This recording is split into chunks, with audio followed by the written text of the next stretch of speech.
I remember the second waking up that day, I had like this good feeling for once.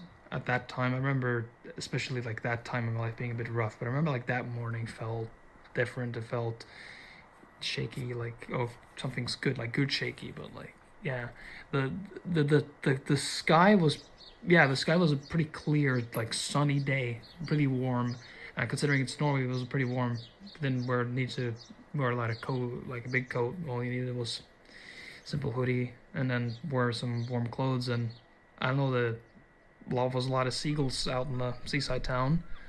The grass was pretty green at the time. I think it was closer to summer than it was winter, so it was no snow around. That was yeah, it was no snow around, but it was warm, but not warm. But it was just good, and I just had this feeling of just happiness and good stuff going around that day, and like you could feel like a weird smell of, I don't know, there was like this specific smell which I'm not really able to describe, but it's just felt like you smelled something good. And that's like a strange thing I'm recalling right now. It's like something smelled good.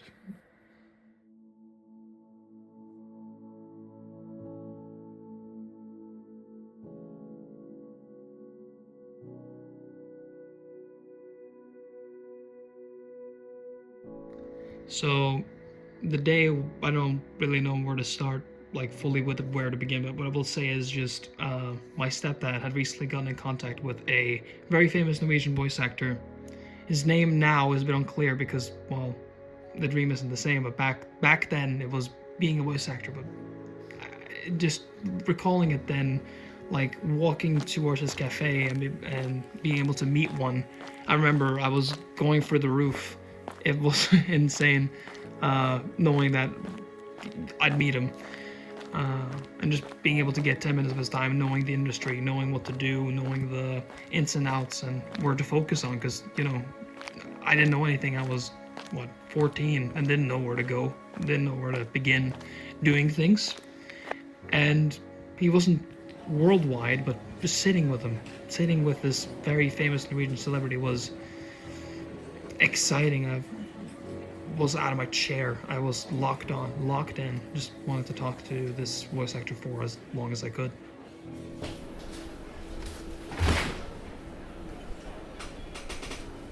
The moment, just sitting there, and like you're there with this very famous person, and you're not as big as this other person, and you have 10 minutes to ask this person anything. He does everything that you want to do. Everything you want to do is sitting in front of you. It's the moment felt ecstatic. Is that, if that's the word to use? Ecstatic, just beyond excitement. It was amazing. My body was shaking the whole time. I'm pretty sure it was just shaking until that 10 minute was up. The impact of it was that, well, now, or the impact of it then was I had gotten knowledge I wanted to know. It was knowing I kind of was on the right path, and knowing kind of what I wanted to do back then, which was getting closer to being a voice actor myself. And the impact of it now is like, I guess, I mean, voice acting is fun, but it's not longer like the main dream. But I now know so much of the industry, so many details, so much stuff thanks to this little meeting. And I don't know. I look back at it very fondly. Still, it's a day that, you know, changed me. It was simply amazing.